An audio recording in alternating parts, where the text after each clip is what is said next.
Good evening, Aston Villa fans. Welcome to the Villa4Ever podcast. I am your host, Chad Williams. Before we get started, if you are new to this channel, please hit subscribe, and you can follow me on all audio platforms as well. This evening, I'm joined by my special guest, Daz Hale, who is a presenter on BBC WM Sport on the radio. I'll be doing the pre-match talk show. Aston Villa versus Zrinjski MOSTAR. It's the second game in UEFA Conference League group stage. It's going to be a game under the floodlights. Really looking forward to it. So, Daz, I'm happy to have you on the show. Thanks for inviting me on. Thank you. How are you? I'm all right. Yeah. Well, my team won at the weekend as well for a change, didn't they? So I'm quite happy. For those who don't know, I'm a Wolves fan, and of course, Wolves are playing Villa on Sunday as well. So it's going to be quite a busy week again, isn't it? And we got Blues Albion as well on Friday. So quite a lot of stuff happening this week on WM. Yeah, I'm a very happy Villa fan. 6-1. I mean, you were there, weren't you, on Saturday lunchtime against Brighton? And I don't know, I actually drew parallels, actually. I thought back in April when you had Newcastle at home, when again Newcastle were flying high and everyone was saying what a good team Newcastle are, and you absolutely schooled them. I think it was you got 5 that day, didn't you? And on Saturday, I mean, Brighton are an excellent team, but the game plan was terrific, and you just completely just blew them away. And you now all of a sudden only 3 points off the top of the table, which is extraordinary when you watch it, Chad, and you still think that there's more to come yet. I mean, there's people it's been a bit up and down, hasn't it, with the cup results and those defeats at St James's Park and Anfield. So there's more to come, but already it's more than 2 points a game again, which is what Unai Emery's done ever since he came into the club, isn't it? Yeah, because Unai Emery is an absolute genius. He's done absolute wonders for this football club. I don't think there's any doubt about that. And I never liked the narrative that he'd not done well at Arsenal, when I think the truth is he got them in the top 4. I think they got to did they get the European final, but they were beaten. Yes. It was by far from the disaster that some people had made it out. And it was like, when you're having to follow somebody like Arsene Wenger, it was like a WM having to follow Francie, or, David Moyes having to follow Sir Alex Ferguson. It was always going to be unfair, poison chalice, really. But he did terrific at Arsenal. He's done terrific all around Europe. And what I like about him, Chad, is he's really, really hungry for success. And he embraces, when people say, oh, this is a big game, he never talks it down. He says, yeah, it is. Come on, let's have it. And, obviously says it in, with a Spanish accent, but I just like the way he approaches everything, and he's been a breath of fresh air after Steven Gerrard, hasn't he? Yeah, well, I predicted before the game against Brighton, I thought it was going to be 2-2. I completely got that wrong. Well, but, that wouldn't, I know obviously it was 10 wins, made it 10 wins on the spin.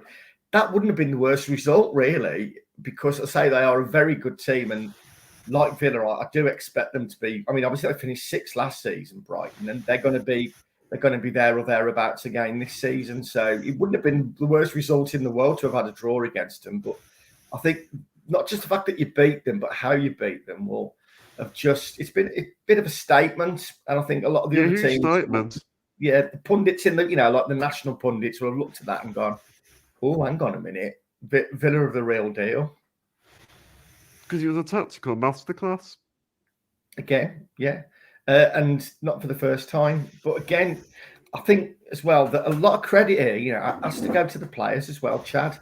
Because to go from, and I liked Steven Gerrard, and I got on well with Steven Gerrard, but it was, once Michael Beale had gone, it was very, I think it's basically just 5-a-sides on the training ground every day, and there wasn't much structure to it. And now Unai Emery is very much a classroom manager. Well, I spend a lot of time.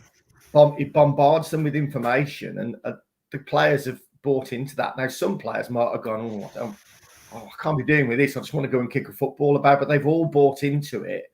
So credit to those players as well. And there's a real togetherness there now, isn't there? Because also, we made Brighton look average. Yeah, below on the day, yeah, without a doubt. We're the best guy I've ever been to. Was it really? So there you go. He's up there with the best. Yeah, well, again, you can't really argue. I mean, I think the last time they were that good was probably in COVID, wasn't it? When it was Liverpool, when that was 7-2, which again was just another totally insane performance. And actually, I think didn't Ollie Watkins get a hat trick in that one as well? So there's yes, that's still 2 victory, yeah. Yeah. And what do you think of Watkins now? He's obviously four goals in 2 games now. Seems to be back to his best, doesn't he?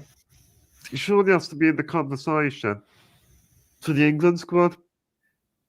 Well, Southgate was there, wasn't he? So, I mean, you look at Watkins and Ezri Konsa as well, Chad. And if they don't get in, I think it's another week, isn't it? He names his squad, or next weekend. What is it, this week? But if they don't get in the squad this time, then they're never going to get in under him, are they? Because you can't really do much more than what they're doing at the moment. Yeah, because Watkins, once he gets 1 goal, he's on fire then. 100%, yeah. And he's in the mood.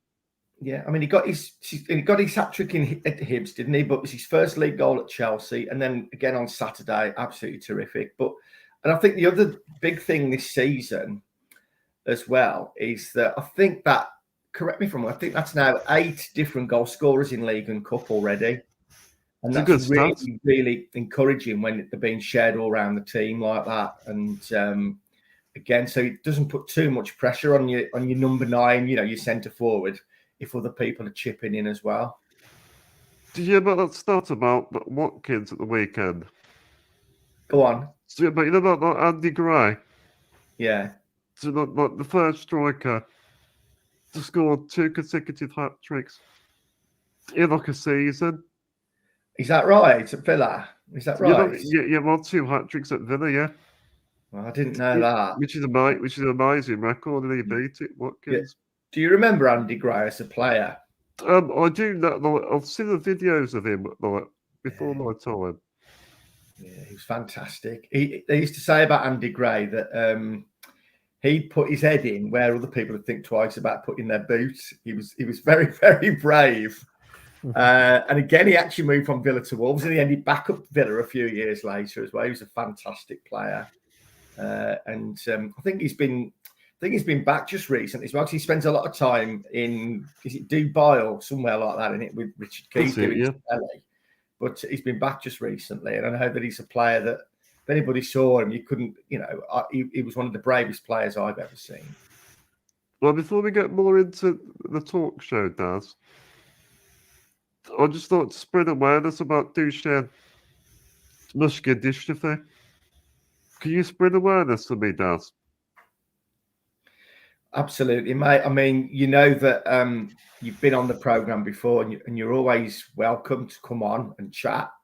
If that's something that you want to talk about, because I don't like putting labels on people. And when you phone up and you come on the show, to me, you're Chad the Villa fan, and I'll talk. It don't matter. But if you want to talk about your condition and you talk about what you're going through, then that's fine by me. But I'd never put you in a position to do that, because if you phone me up, of course, you're Chad the Villa fan. But if you want to talk about anything like that, then obviously it's a great platform, mate. But over the next few weeks, I'll be showing the different stages of Duchenne. And there's some information down below that comes across the screen. So if anybody wants the information about it, I'll be showing different stages over the next few weeks. This week, I'll do 3 to 5. This week, it's really close to my heart as well, because I'm using this platform to spread the awareness. Excellent. Okay, so what is your thoughts from our Carabao Cup exit against Everton? It raised more questions than answers, really, didn't it, mate? Because just as in the game in Warsaw the week before, he made 5 changes. And it's difficult because some of the players who've come in and haven't performed, like Tielemans, we know Tielemans is a quality Premier League player. Then Donker, it hasn't happened for him since he come to Villa, but he's an international, Belgium international, and he's a decent player, but it hasn't happened. So you look at it and you think, well, just as in Warsaw, was it too many changes in one go with a group of players who just maybe aren't sharp enough at the moment and are a bit ring rusty? But the only way you become sharp is by playing games. But you also need results, don't you? So it's a real dilemma for Unai Emery. And he said after the game, these players, we're going to need them. Mm-hmm. So, but on the outskirts of it, it looks as if at the moment, your first 12, 13, 14 players are excellent. And then there are question marks, aren't there, about the others, about whether you can trust them.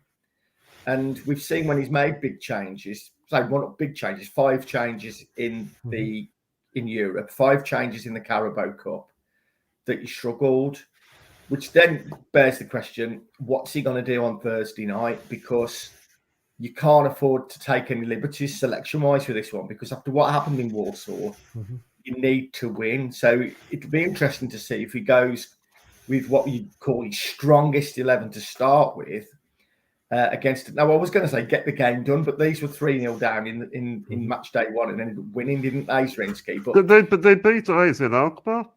Yeah, 3-0 down to 4-3. But if you'd, for me, my mindset would be start as strong as we can, get the game done as quickly as possible, by half time or an hour.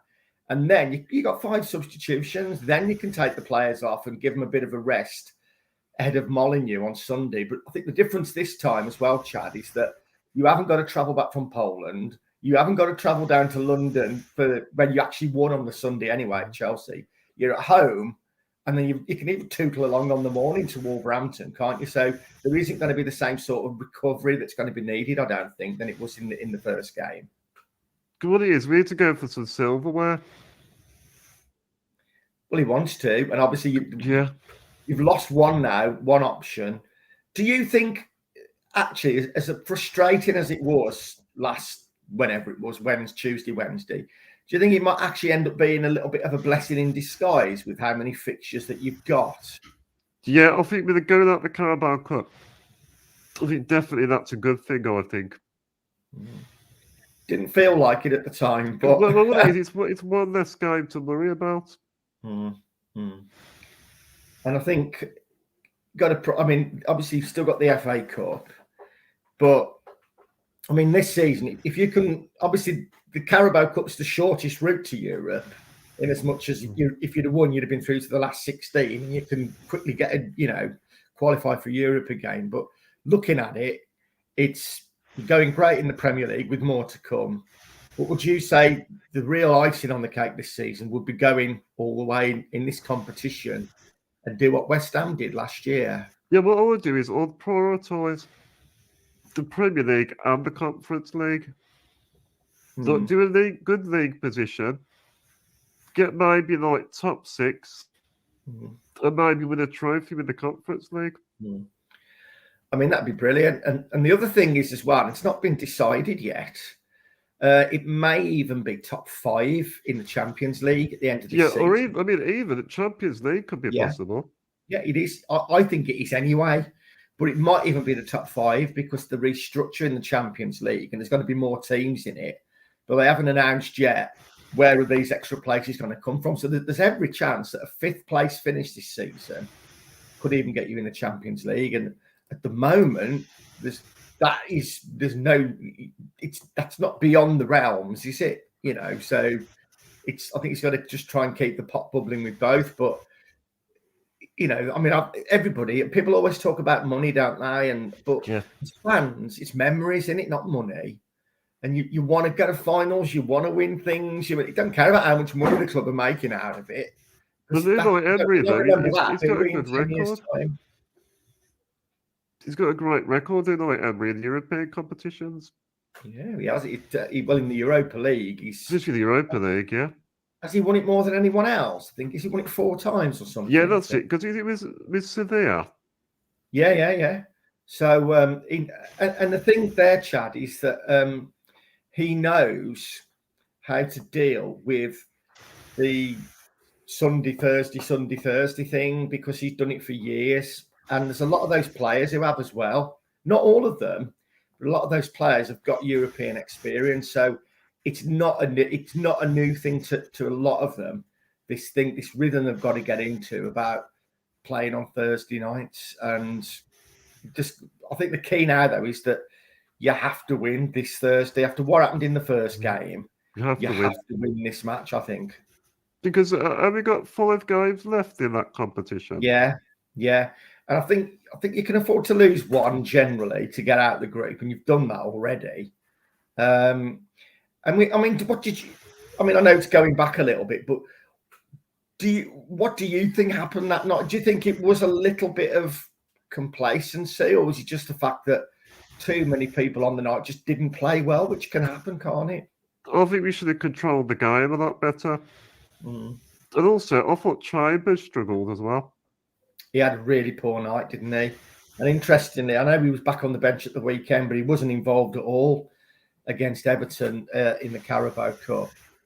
But even that night in Warsaw, twice you'd conceded, twice you'd got back to 2-2. And even at 3-2, I thought, they'll still win this 4-3, 5-3, but it never happened. So hopefully they can learn the lessons from that.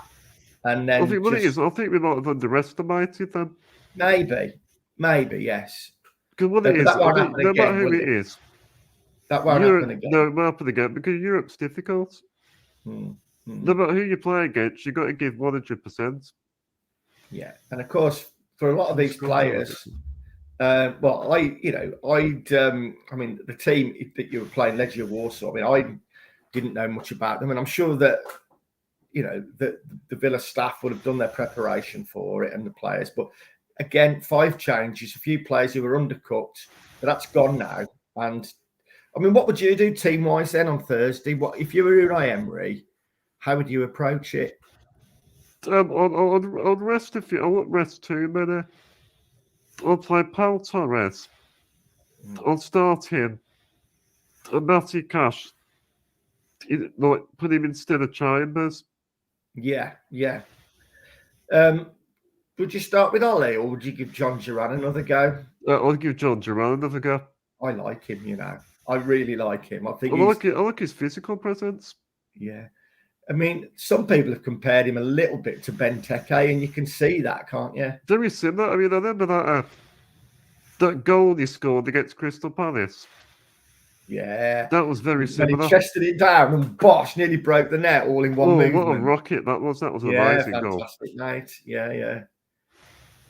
So do you think the squad we've got now, do you think it's good enough to take us to the next level?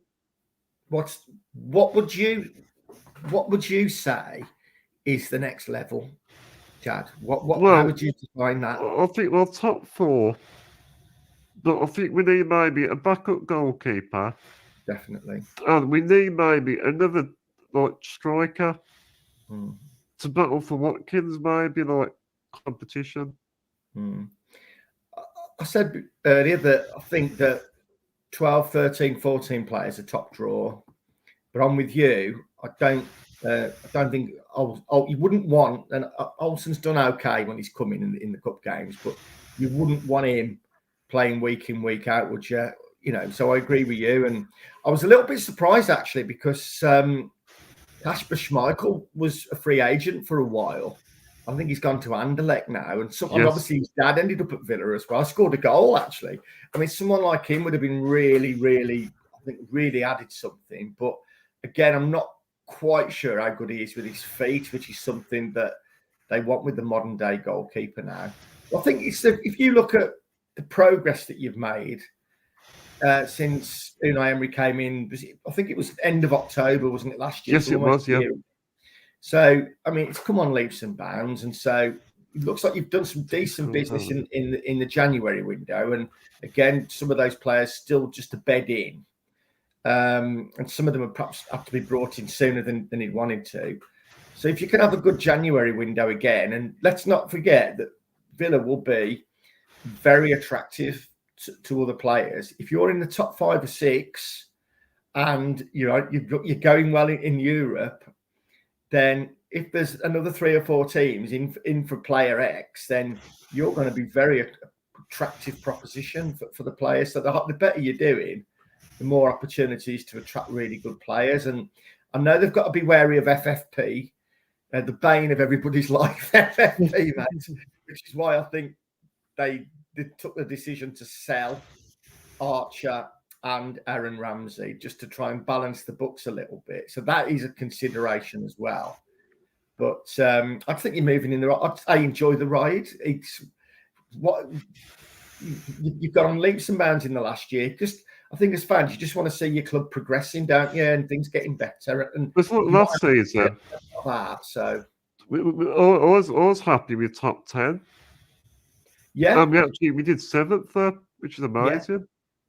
Yeah. And again, I think that's the other thing, isn't it? That last season on the phoning, like people were phoning in towards the end when you're on this incredible run, and everyone's saying, "Well, it's almost felt like a bonus," because his first job when he was brought in, his main job when he took the job was make sure you keep us up. That was the first thing. Make sure you keep us up, because that was by no means certain when Steven Gerrard went after the 3-0, wasn't it, at Fulham.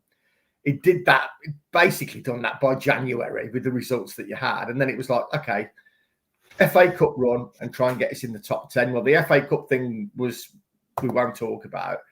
And so it was almost like a free hit. So there's more expectancy this season, I think, now that it's no longer it's a bonus. But again, you look at the points you've got already, and you haven't even been that consistent yet. So if you can get like however many 15 points or whatever it is already, then from 7 games, isn't it? That's without you really, really getting into your groove yet. So I just enjoy the ride and just see where it takes you, because you're certainly not going to be looking over your shoulders, are you? At the other end of the table. Yeah, I feel like as a supporter, when you go to Villa Park, you turn up there expecting to win. It's a fortress. And that's it, innit? As fans, you do go through periods where you just go because that's what you do. Because you're not looking.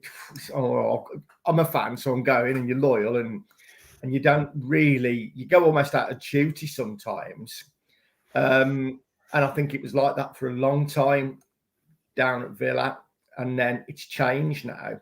And there's a real vibrancy around the place now. And I remember the final game, it was Brighton again, wasn't it? Actually, the final game of last season for Europe. And the atmosphere that day was sensational. And that just gave, again, a little bit of a taster of what the club could be and the road that the club's going down, I think, at the moment.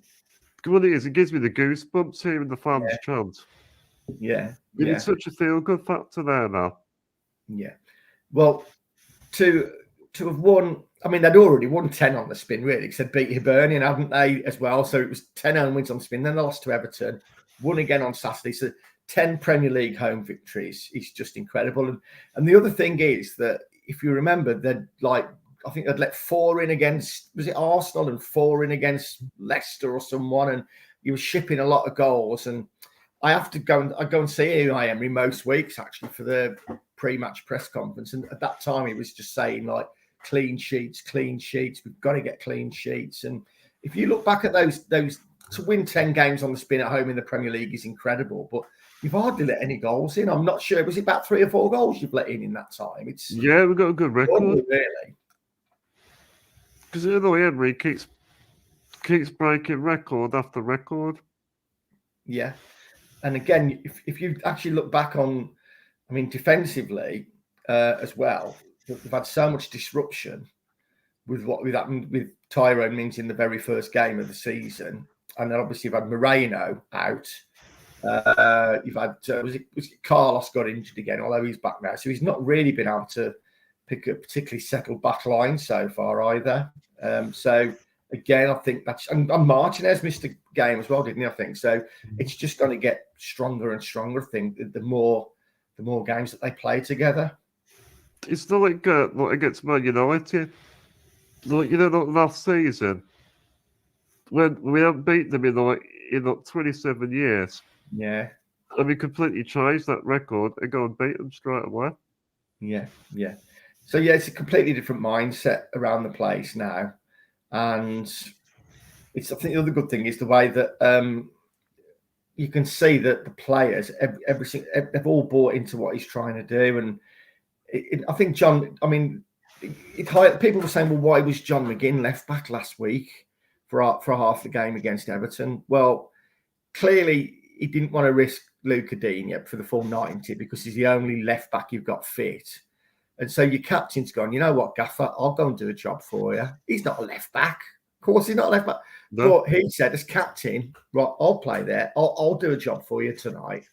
And again, I think that speaks volumes rather than having a Billy Big Time going, well, I'm not playing there. It's not, I'm a midfielder. I'm Scottish international. But he said, no, I'll go and drop in for you there. And I think that just shows the spirit that they've got there at the moment, Chad.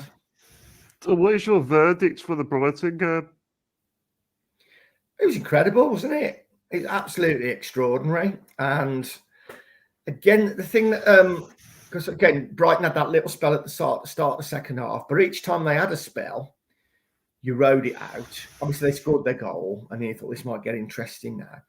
But what impressed me, again, was bearing in mind that you have got all these games coming up, is that once you got to 4-1, you didn't go, all right, then that'll do. Down tools, we'll just start, preserving the energy. They were still going right up until the final game, the 98th minute or 100th minute or whatever it was. So again, that just goes to show that the mentality there now that and no one would have blamed him if at 3-1, 4-1 they'd have gone, that'll do.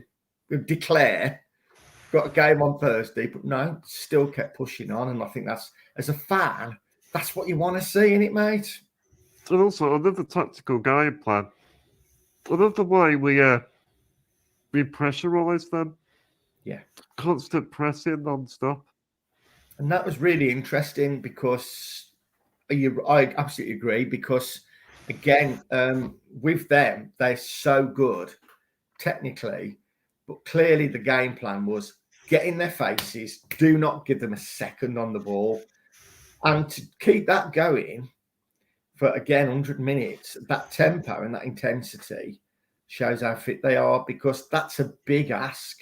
It's okay. I mean, it's okay doing it for 10 minutes, but to keep it going. And in the end, you and I don't mean this in an illegal way, you bullied them out of the game. And it reminds me very much of Newcastle back in April when you did 5-1 or 5-0. It's very similar to that performance.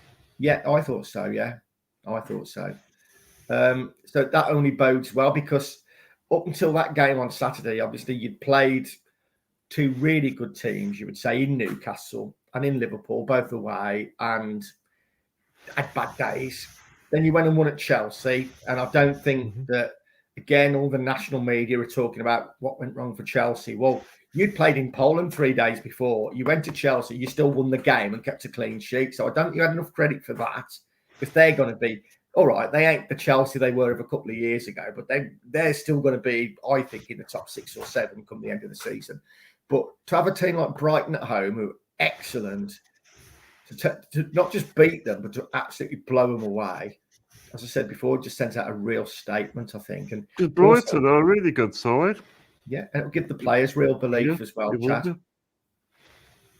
I think I think they're just getting a lot more confidence. Yeah, and that's it, isn't it? And belief. So having lost to Liverpool and Newcastle, to have done that against a team like that, and you'd have took, I mean, you said you predicted 2-2. If it had been a really scrappy 1-0, you'd have took it, because it'd have been a great result against a good team. But to absolutely bash them, you absolutely just tore them apart. You made them look really average. Yeah, that's it, and that's down to you and not them, because you didn't let them play. And it goes back to what you were saying about Unai Emery's tactics, which again, and it also goes back to the fact that the players buy into what he wants, because to keep going like that non-stop, and to put that much of that intensity in and that tempo. And then I think the crowd feed off that. And when the crowd can see him doing that, they roar him on, and then they get more energy from the crowd. And Unai Emery did say after the game, speaking, that the crowd had played a big part in that result, because I think it was almost they were feeding off each other, weren't they? Who do you think was player of the match? Well, I mean, everyone knows, really. I mean, most people know. Me being old school, I've got to give it to the centre forward who scored a hat trick. Ollie Watkins, obviously, yeah. Yeah, I mean, but there was lots of other good performances. They're all good, though. They put their shift in. Yeah. So would you go Watkins as well?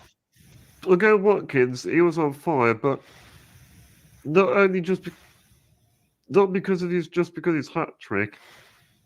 He held the ball up really well. He really sucks off the team. Yeah, he's a workhorse. Yeah.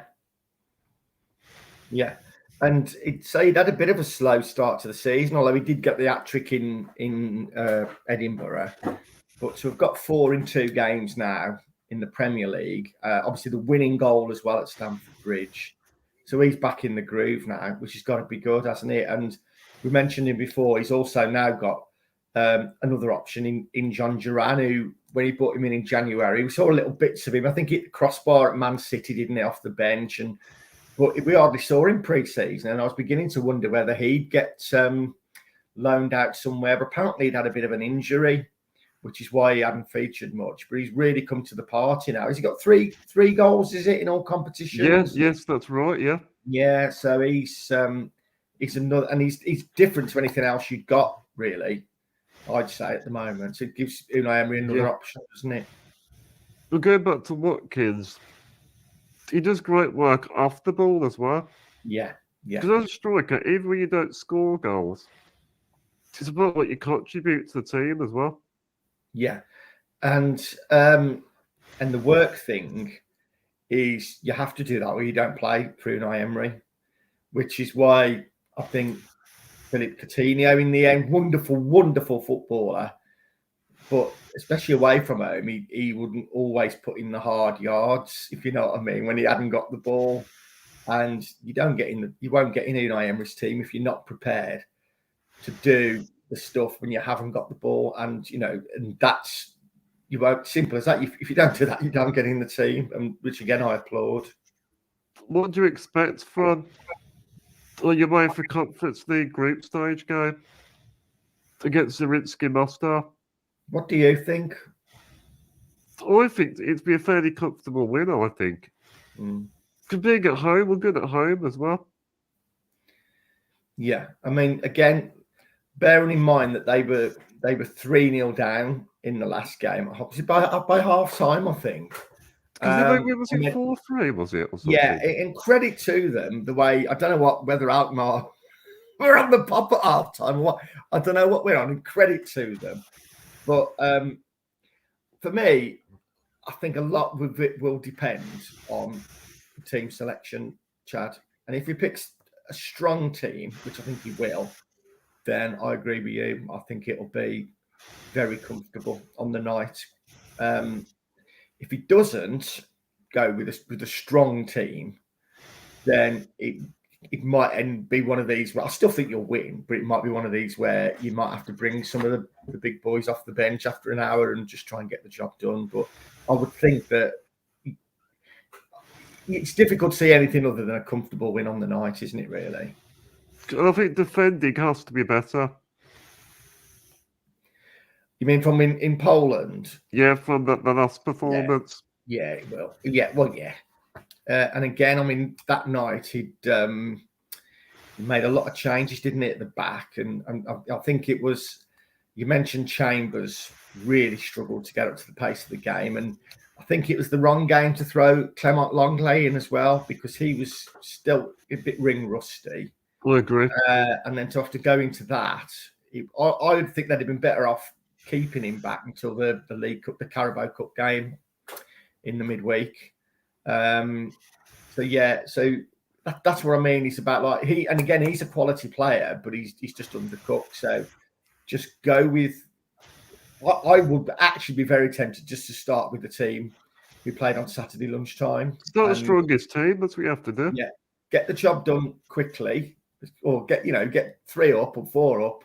You can make 5 substitutions. Then you can give them some time off. But as I say, then it's like they've got Friday off, they've got Saturday off. Sunday afternoon it is. So it's 2.5, 3 days later, but there's no travelling. This is literally across the road to Wolverhampton. So I think the players, if it's a European campaign, the players will want to play because it's Europe, and that's to have been looked forward to, work so hard to get there, to get into Europe, and then to be left on the bench on a night like it. It'll be obviously a big atmosphere as well on Thursday. I'd be gutted. I'd want to play. So hopefully, well, let's just see. I mean, Unai Emery, as I said, he's very experienced in European competition, so he'll know what to do. But if it were me, I would. That's what I'd do. I'd go strong, same team as Saturday lunchtime, get the game won after an hour, and then you can say, all right, then now we can start taking players off if we want to. Well, Daz, I'll tell everybody some interesting facts about Zrinjski MOSTAR. Go on, I'll need these from my coverage on Thursday, so I'm nicking these. So they were founded in 1905. And I need to look at their squad as well. Yeah. I don't know much about their players, but Bill Beeger is a good player. And Malki Nusic. He's an attacking midfielder, I think. Also, their supporters are called Ultras MOSTAR. Right. They joined the Bosnian Premier League in 2000 after Bosnia's independence. Yeah. And also, Daz, this is a very interesting fact for you. Luka Modric played for Zrinjski in the 2003-04 season. Well, I didn't know that. There you go.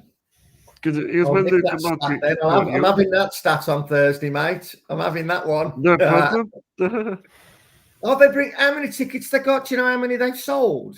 I'm not sure, but I'm going to the game Thursday. Yeah. I'm hoping it'll be a good crowd, hopefully. Yeah, I mean, I'm sure it'll be a big Villa. I wonder how many away fans will come, because it just feels... It'd be interesting. Yeah, I mean, the Hibs fans were brilliant, weren't they, a few weeks ago? It just feels different, doesn't it? A European night with different supporters, different songs, different things that they do, and it just adds that extra bit of something different, doesn't it, to the European nights? When Well, I think Zrinjski MOSTAR, their ground holds 9,000. Blimey. So it would be interesting. That's smaller. I mean, but I think Bournemouth holds 11 or 12, so that really is small then, isn't it? And the best Scott holds 11. That really is tiny, isn't it? So they won't bring that many then. Well, they only might bring a few hundred, perhaps. It's actually my first European game. It's what, sorry? It's my first European game. Is it? I bet you can't wait then, can you, mate? I can't wait. Come on, it is. The last time Martin O'Neill, when we was in Europe last time, yeah, I was too young to appreciate it then. Yeah. So what time are you getting there on Thursday? What's your plan? I'm going to get there about 30 minutes before kickoff. Yeah. We're soaking the atmosphere of that. I'm really looking forward to it. Yeah, it's an 8 o'clock kickoff in it, and we're doing it live, and then we're staying on till 10:30 after the game as well to take calls, because these days now with 8 o'clock kickoffs, with all this new injury time stuff, they don't finish till about 1 minute or 2 minutes to 10. So we wanted to stay on and get a few callers in as well. So if anybody wants to call in after the game, whether they've been there or listened to it or watched it on the telly, it'd be great to have you on the show. Thank you. Also, Daz, I'll try the subject for a minute. I saw your old mate Gordon on Saturday. Gordon Heath? Yeah. Yes, I did, yeah. I had a photo with him before kickoff. Okay. Well, we used to live round the corner from each other. And his brother, Rob's a big Villa fan as well. And in fact, I remember going to him with him, and people watching, some people will remember it was in about, I don't know, about 82, 83, something like that. And it was an FA Cup game at Villa Park. And Villa, I might even have been at 6th round. It was quite a way in. And Villa won 1-0 through Peter With. And I remember going with Rob, who was Gordon's brother, to that game. And I was in the Wolves end and he was in the Villa end. But Gordon's proper Villa, like yourself and his family. And so we used to knock about. And he's a chef now, I think, isn't he? Yeah, I used to be a more occupational therapist. Yeah. Well, he's a chef now, and he swears more than Gordon Ramsay, apparently. So, but he's a good bloke, yeah. So, were you school friends? So, yeah, we lived literally in the same street. Well, I lived in Burntwood, in a place called Tudor Road, and he was in Tudor Close. It was literally just round the corner. So we used to see each other most days and stuff. I think he's a year younger than me, although he looks about 10 years older. But no, he's a good lad. Also, I spoke to Tomo. You had him on, didn't you, last week, Gary Thompson? Oh, he's a great. He's a great guy, yeah, Gary Thompson. He is, yeah, and obviously he's a regular on WM as part of our commentary team, and he's such a good pundit, and he's got so many great stories. He put his autobiography out, I think it was last year, the year before, which is well worth a read. And of course, he had a terrific career. He's not just Villa. He was at Albion. He was at Coventry. I think Crystal Palace as well. And he's done a fair bit of coaching. But he's Villa through and through. And when he's one of the, when you get on a match day when they're playing at home, he's one of the first there, and he's just soaking it all up. And up in the press box, he's kicking every ball and heading every ball. And he'll actually be there at Molineux on Sunday as well. He'll be there on Thursday, and he'll be at Molineux on Sunday as part of our team. But Gary Thompson, a great footballer. Again, good old-fashioned centre forward, but really top man as well. Because you know, at the gantry at Villa Park, where is it again? Is that where does he go? Yeah, where we sit is so you know where you sit by you're the other side of the tunnel, aren't you? Yeah, I'm sorry, tunnel, yeah. Yeah, so we're on the touchlines. We've got the north stand to our left, the whole end up on the right, and we're level with about where we sit is about level just past the 18-yard line by the tunnel, not far from the dugouts, and it's about, okay. Yeah, and that's where we all sit. So you'll have to come and say hello one of the days if you can come and get us or something. But yeah, that's where we are, and 5 Live and Talk Sport and everybody else. Then the TV people go up. I think they're on they might even be on the other side, the actual TV cameras, but the radio is on the same stand as you. Yeah. What do you expect for the Wolves game? Don't know. It's I mean, it was Wolves did very, very well on Sunday, and it'll be interesting to see. They went to a back 3 for that game. I get on Saturday against Manchester City, so it'll be interesting to see what he does for that one. I'm never great. I mean, I didn't think they had a cat in house chance against Manchester City, so I'm not one for predictions really. And it's difficult with local derbies as well, isn't it, Chad? The old cliche about form book goes out the window. It doesn't always go out the window, but I imagine it's going to be very, very competitive. And again, from a Villa perspective, they want to be as fresh as possible for that game, which is why there is this balancing act for Unai Emery about what to do on Thursday. And at Molineux, Wolves have got a very good record against Villa.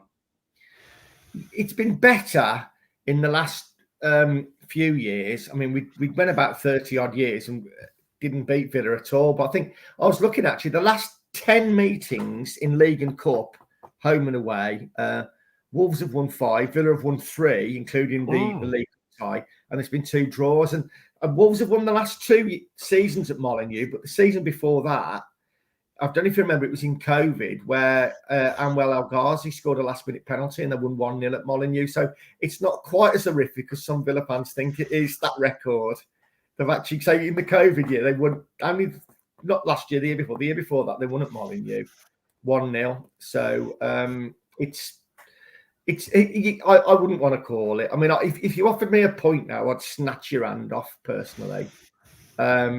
And then we've actually got Blues and Albion on Friday night as well. So it's like double derby weekend. So it's going to be a lively old few days on WM. Well, hopefully Villa can change that record. They may well do. They may well do. Did you show you're a Wolves fan? Say it again.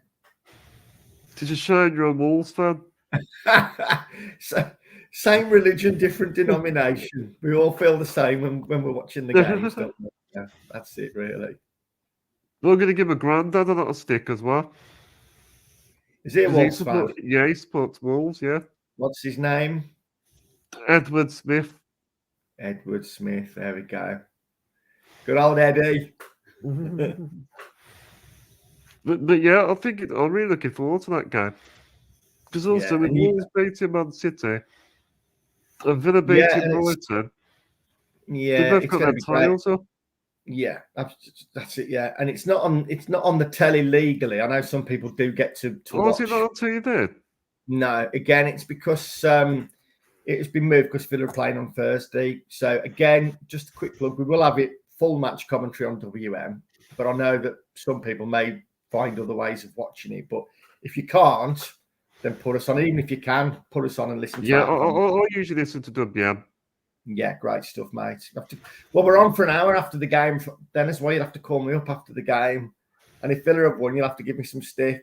Oh, yeah, I'll give you a lot of stick, yeah. That's fair enough. I'm used to it. What do you think of Wolves head coach? Gary O'Neill?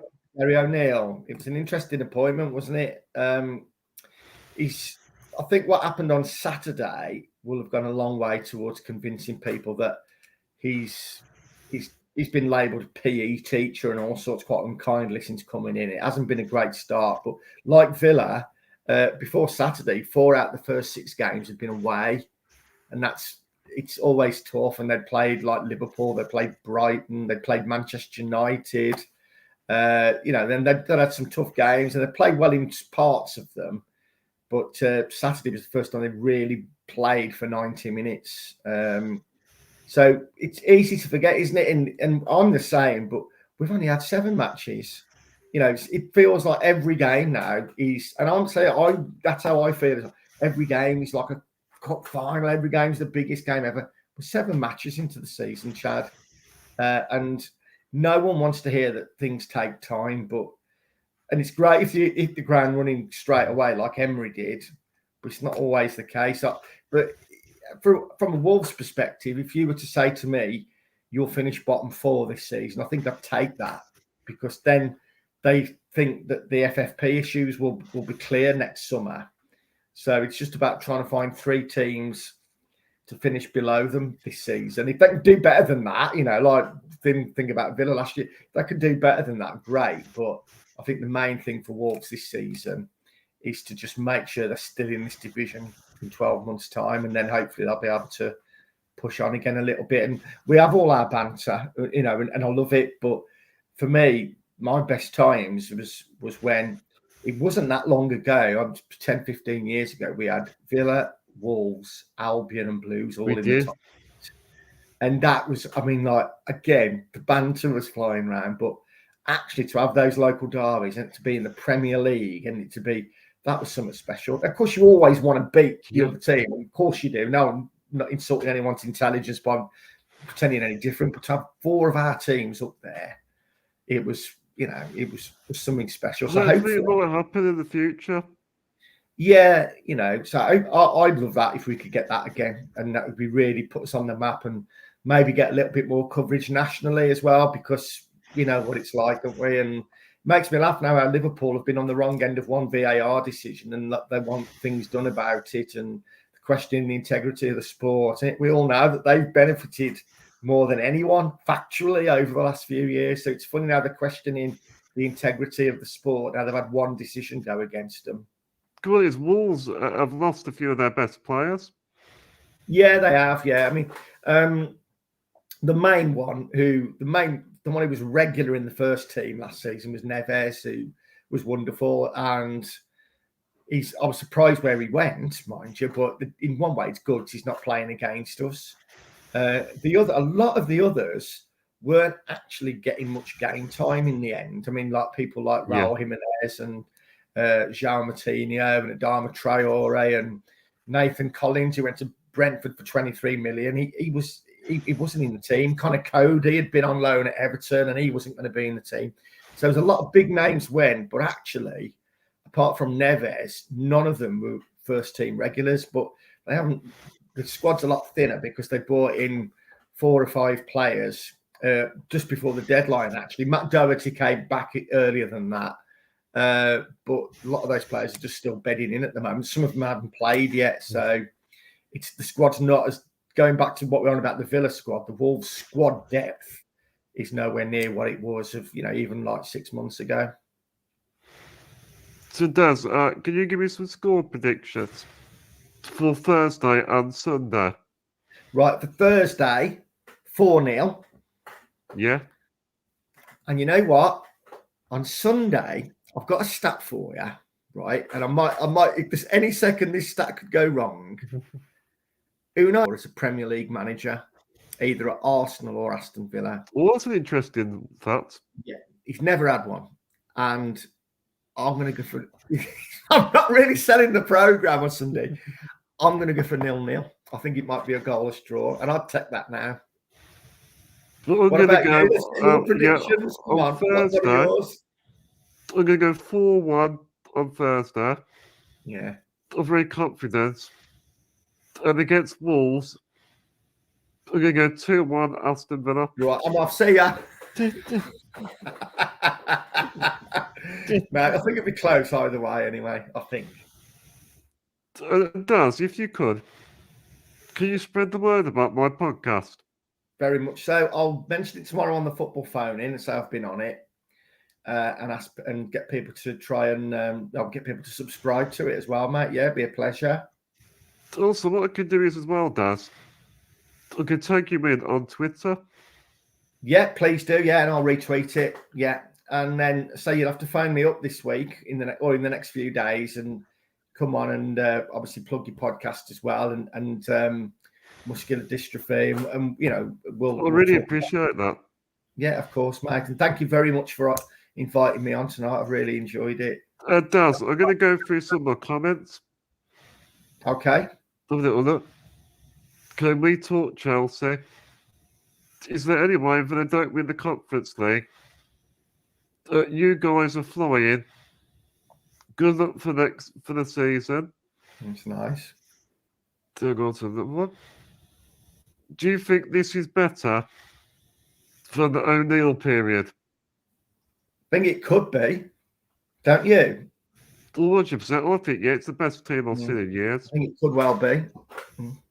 Uncle John said, Daz is correct. All the players are bought into Unai vision. Not many people ever say that about me, John, so thank you. Michael Huggins said, good evening. Evening, Michael.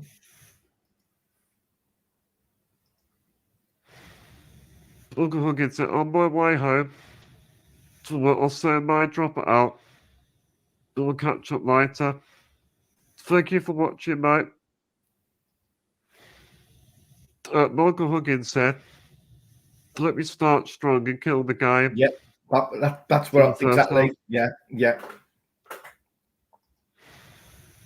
My Uncle John again, John Blevins. EFL Cup, don't forget. Yeah. Man City and Brighton got knocked out. Yeah. I'll read one more. I'll read one there. If you go up a bit, I'll read his final comments.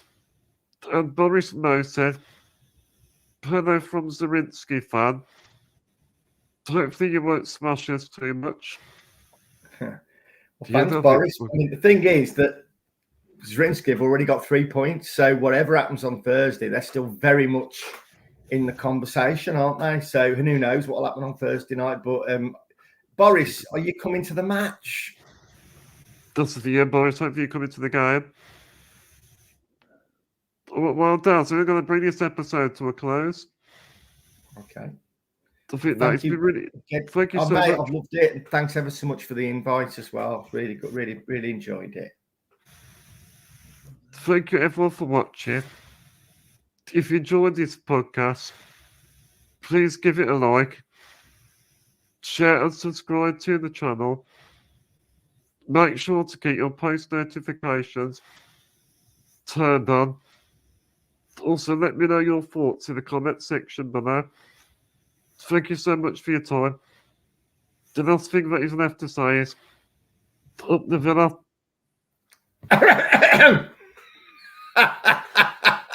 You want to click the outro?